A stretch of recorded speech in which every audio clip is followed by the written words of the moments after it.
आज Milton load कर रहे हैं। क्वेश्चन नंबर देना है। Milton 1608 to 74 is the greatest poet of the 17th century. सबसे महान कवि है ये। He gave a new theory to literature. Literature को ये नया थ्योरी दिया। देखिए बहुत इंपॉर्टेंट कोटेशन है ये। Before a man can write literature he must develop in himself the ideal man. कहते कोई साहित्य लिखने के पहले मनुष्य को क्या करना चाहिए? अपने आप को आदर्श बनाइए, तब किताब लिखिए या कविता लिखिए या पोएम लिखिए। बहुत बड़ी बात है। कोटेशन आज बहुत अच्छा है मिल्टन का।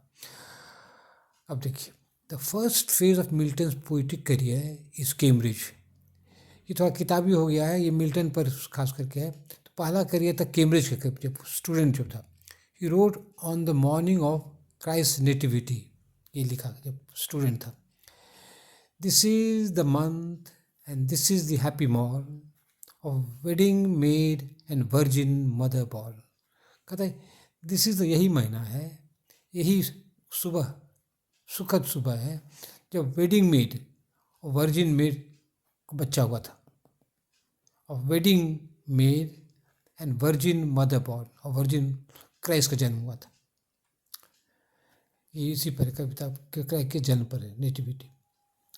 After completing university education Milton road, देखिए उसका यूनिवर्सिटी पढ़ने के बाद तब क्या क्या लिखे वो, एलेग्रो, इल पेंसेरेसो, लिसिडस, कोमस। यहाँ पर फुल स्टॉप होना चाहिए। हम भी गलती करते थे कभी कभी। अब देखिए, Allegro and Il Penseroso, pronunciation are difficult है। Allegro and Il Penseroso are twin poems, जोड़वा पोएम है। जोड़वा पोएम है, कैसे देखिए समझा रहे हैं। Allegro means a happy man. Allegro मतलब खुश आदमी है, खुशहाल आदमी है, हैप्पी है।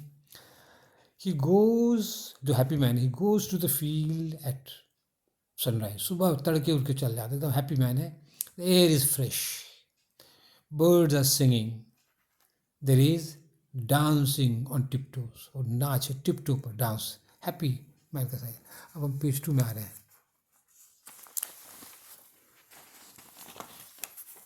पेज 2, ये क्या हो गया? धुंधला हो गया, टैप कर इसको। हाँ फिर साफ हुआ। अब देखिए, ये सैड वाला है। इल पेंसिरोसो, इन इल पेंसिरोसो, यहाँ पे छूट गया। In the mood is sad, अब इसमें दुखद मूड। Il Penseroso sad mind, there is a sad laden downward eye. अब आंखें झुकी झुकी है, सैड लेडन, बंद, लदी हुई, लदी, लेडन, आंख झुकी झुकी है, डाउनवर्ड आंख झुकी है, आईज, दुखद, दुख का सिंबल है। The two poems show the different moods of a single personality. एक ही आदमी का दो मूड है। और हम लोग के जीवन में भी देखिएगा, कभी सुख, कभी दुख, कभी डिप्रेशन, कभी अच्छा लगता है। तो ये सब क्या है? यूनिवर्सल अपील है। कविता मिल्टन सिर्फ अपने लिए नहीं लिखा, लगता है हमारे लिए लिखा है, आपके लिए लिखा है।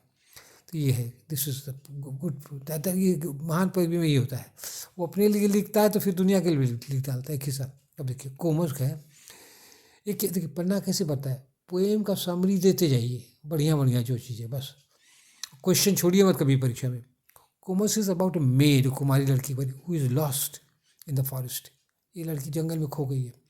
तो गॉड ऑफ वाइन, देखिए शराब, मतलब ग्रीक में ना बहुत सारा देवी देवता है, ये शराब का देवता है। Comus ji after the maid, उसके पीछा करता है, आफ्टर द मेड उसका पीछा करता है, ठीक है। बट द मेड, यहाँ पे इंसर्ट होगा, but the maid comes out unspotted because of her character. लेकिन उसका चरित्र मजबूत है, इसीलिए उसको वो कोमस कुछ नुकसान नहीं कर पाता है, ठीक है। अब देखिए, अब पोएम भरते जाइए, पन्ना भरते जाइए। Lycidas was written after the death of a young friend, ठीक है।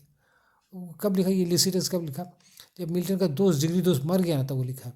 मिल्टन पुट्स द क्वेश्चन, उस क्वेश्चन क्या क्वेश्चन का, व्हाट अ वेल, यह जीवन किस काम का है जब मेरा दोस्त ही मर गया, व्हाट अ वेल। अब जब किसी का अपना कोई मर जाता है ना तो वो लगता ही है, उदासी हो जाती है, क्या करके जी के करें। ठीक है, why not enjoy the beauty of the flesh, कहा नहीं मस्ती लें, जो सुख है दुनिया में उसको मस्ती लें बोले। मिल्टन रिजेक्ट्स दिस, लेकिन मिल्टन इस विचार को हटा देता है। He is for duty and honour, वो क्या चाहता है, ड्यूटी करना चाहता है, इज्जत से जीना चाहता है। बहुत इंपॉर्टेंट बात है ये। Milton's marriage and blindness had an impact on his poems. Milton 3 बार शादी किया था और वो एक बता रहे हैं और उसके कारण उसकी कविता पर उसका असर पड़ा है। 3 शादी किया वो। Milton marriage and blindness had an impact on his poems, तो अपने पर्सनल लाइफ का कुछ असर तो कविता पर पड़ेगा ही ना। His first wife left him because he was too strict, बहुत कट्टर था, तो पहली बार भाग गई। He had little understanding of a woman's nature, वो औरतों को नहीं समझता था। खैर कविता पर रचना आता था उसको, बढ़िया तुकबंदी ये सब कर लेता था, पैराडाइज लॉस्ट पैराडाइज लिखा, लेकिन वो औरत को नहीं समझता था। शादी में करना और कविता लिखने में 2 चीज़ें, इसीलिए इसको आपको समझना भी सही। In Paradise Lost Eve comes weeping to Adam, तो ये अपना सुपीरियरिटी दिखाने के लिए क्या कहते कविता में, वो जो वी ईव है, जो वाइफ है, वो रोते रोते एडम के पास आती है। तो उसका ख्वाब क्या है, उसकी भी पत्नी जो भाग गई है रोते रोते उसके पास आए, उससे माफ़ी मांगे। आई भी माफ़ी मांगने, समाज का प्रेशर था ना, तो क्या कहते हैं मेल डोमिनेटेड सोसाइटी में तो बहुत होता ही है सब। तो क्या है पैराडाइज लॉस्ट, ठीक है। In Paradise Lost Eve comes weeping to Milton, Milton's first wife came back weeping to him, और मिल्टन की पहली वाइफ है वो भी रोते रोते उसके पास आई। व्हेन शी डाइड, वो जब मर गई पहली wife, he married a second wife, फिर दूसरी शादी किया। आफ्टर हर डेथ, दूसरी हर मतलब सेकेंड वाइफ यहाँ पर आफ्टर, जो प्रोनाउन जो है ना नज़दीकी के लिए आता है, तो क्या after after the death of the second wife he married. अब हम पेज नेक्स्ट पेज मारे हैं, देखिए धीरे धीरे हैंड राइटिंग भी थोड़ा छोटा है, अकेले हैं, पन्ना उलटने में देखो बहुत पुराना नोट्स है ना, इसीलिए अब हम नोट करते जा रहे हैं। जो मेरे पास है, आई एम सॉरी, आप जो डिमांड करते हैं हम नहीं दे पाते हैं, क्योंकि मेरे पास वो सब नोट्स है ही नहीं, मिल नहीं रहा है, कहाँ इतना ये वह सब है। अब तब क्या करते हैं, वो सेकेंड वाइफ मर गई, तब क्या क्या ये third wife she help the blind old poet. हाँ, ये थर्ड वाइफ जो है, जब सूरदास हो गया मिल्टन, तो उसका वो सेवा की, और ये पैराडाइज लॉस्ट एपिक लिखा, तो थर्ड वाइफ का रोल बहुत बड़ा है। In suffering Milton wrote the epics, Paradise Lost, Paradise Regained. He also wrote Samson Agonistes, जिसे हम पढ़े हैं। तो जब सूरदास हो गया, तो कष्ट में पड़ गया, तब वो ये सब किताब लिखा। पॉलिटिक्स से उसको छोड़ना पड़ा, पॉलिटिक्स उसको जाने, पॉलिटिक्स में उसका गला काट देता, क्योंकि वो राजा के खिलाफ था, तो उसको माफ़ी, जान बच गया, तो ये कविता लिखने लगा, पॉलिटिक्स छोड़ के कविता लिखने लगा। क्या है ये सैमसन एगोनिस्ट है the most powerful dramatic poem on the Greek model. ये कौन, ये वाला है।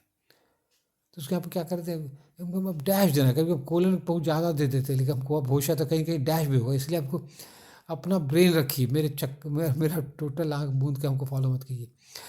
ही also wrote Samson Agonistes dash देकर the most powerful dramatic poem on the Greek model, तो हम उसको कर ही देते हैं। ये हम उसको क्या कर देंगे, कहाँ गया मेरा, चला गया, चलिए हाँ, ये यहाँ पर तो था ना, ये डैश दे दीजिए। अब चलिए हमारे यहाँ, Milton saw life as a struggle between good and evil. Milton के जीवन की क्या देखता था, संघर्ष है, किसमें, अच्छे में बुरे में। In Paradise Lost Adam is defeated in the struggle, उसमें एडम हार is defeated in the struggle. He eats the apple, लोभ में पड़ जाता है, एप्पल खाता है, there is the fall of man. उसके कारण, उसकी गलती के कारण, लोभ के कारण आदमी का, मनुष्य जाति का पतन हो जाता है, वो पैराडाइज से निकल जाता है। तो यही दिखाता है। In Paradise lost Christ defeat सेटन,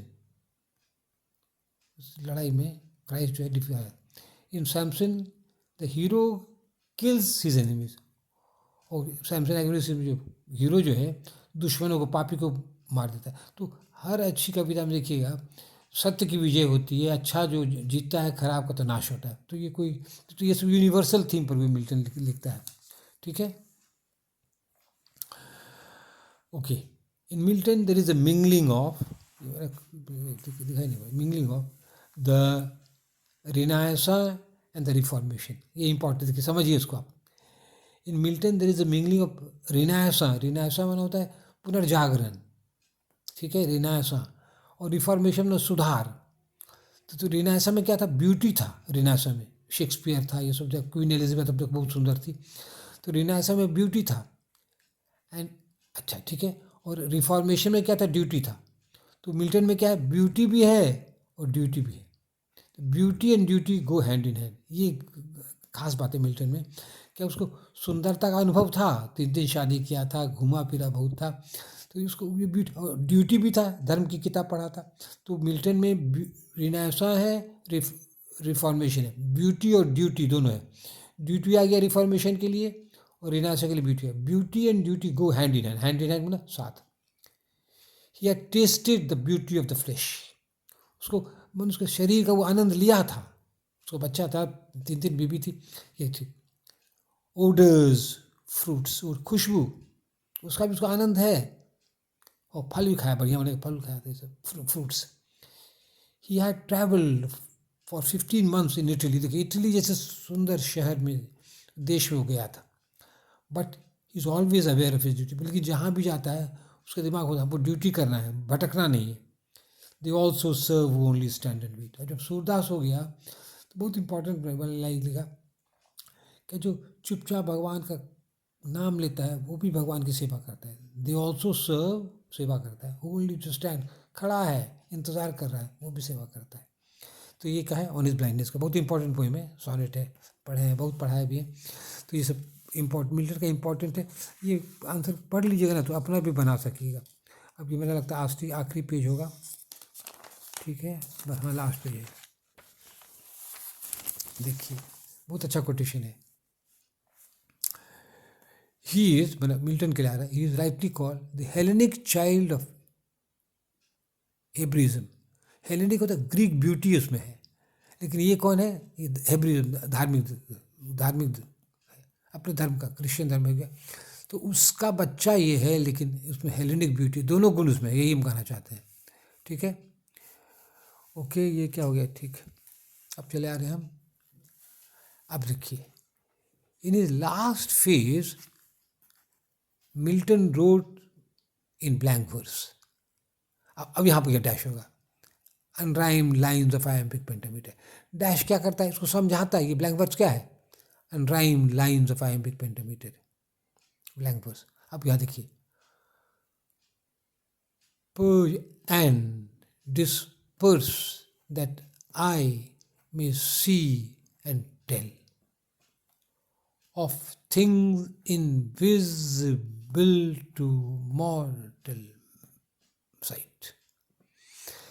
तो क्या हो रहा है इसमें, कोमल अनएक्सेंटेड, एक्सेंटेड, कोमल एक्सेंटेड, कोमल एक्सेंटेड, कोमल एक्सेंटेड, तो अनएक्सेंटेड एक्सेंटेड। अब इसको इंग्लिश में बोल रहे हैं, unaccented accented, unaccented accented, unaccented accented, unaccented accented, unaccented accented. इसको क्या कहते हैं, आयम्बिक कहते हैं, आयम्बिक, आयम्बिक मीटर है। और क्या फुट है, 1 2 3 4 5, 5 फुट है। तो क्या आयम्बिक पेंटामीटर में है, आयम्बिक पेंटामीटर। ये सब देने से नंबर देगा, इसलिए इसको सीख जाइए, कोई भारी बात नहीं है। Milton rejects the rhymed words of his youth. और पहले शुरू में जो तुकबंदी करता था उसको रिजेक्ट करते हैं। तुकबंदी कहाँ पर है, the Rape of the Lock में है, तो आप यहाँ कर सकते हैं, Milton rejects the heroic couplet of Alexander Pope. He rejects the rhymed verse of his youth. जवानी में ये लिखता है, तुकबंदी करता था पहले, क्या कहते हैं, टू सम अप, कंक्लूजन देना है। Milton is the last great poet of the 17th century। अंतिम से महान कवि है। We remember him for is grand style. इसका स्टाइल बहुत हाई लेवल का है। Expressed in Paradise Lost, Paradise Regained and Samson Agonistes. खास करके Paradise Lost, Paradise Samson Agonistes तो थोड़ा सिंपल है, अच्छा है, इसको पढ़िएगा। Most of all, he is remembered for being the only poet who composed epics in English. लेकिन सबसे ज़्यादा उसको हम लोग इसलिए याद करते हैं, वही एकमात्र कवि है जो महाकाव्य इंग्लिश में लिखा है, एक ही नहीं, दो दो, paradise Lost, paradise D go. That's all, thank you. और अब हम क्या कहना चाहते हैं, ये मेरा है व्हाट्सअप नंबर है मेरे टैब का, 8210297332। अच्छा, और यूट्यूब में मेरा चैनल देखिए, प्रोफेसर ऐसे करके देखिए, कैपिटल पी दीजिएगा, ये सब छोटी छोटी, फुल स्टॉप, स्पेस दीजिएगा, कैपिटल बी, स्पेस दीजिएगा, कैपिटल के, स्पेस दीजिएगा, कैपिटल एम, तो ये छोटी में दीजिएगा। और हैंड राइटिंग जब आंसर लिखते हैं ना, उसमें भी सब ध्यान दीजिए, बड़ी छोटी पर, स्पेस पर, पंक्चुएशन के बाद आपको स्पेस देना है। और आज हमको पता लगा, क्या कहते हैं, उसमें जीमेल में ना, जीमेल गूगल में भी इस तरह टाइप करके यहाँ पर बगल में दीजिएगा जो आपको टॉपिक खोजना है, जैसे प्रोफेसर बी के मिश्रा मिल्टन, यहाँ लिख दीजिएगा, गूगल या में भी या यूट्यूब में, तो मेरा आउट तो जब सर्च कीजिएगा तो मिल जाएगा। That's all, thank you. तो बाय बाय।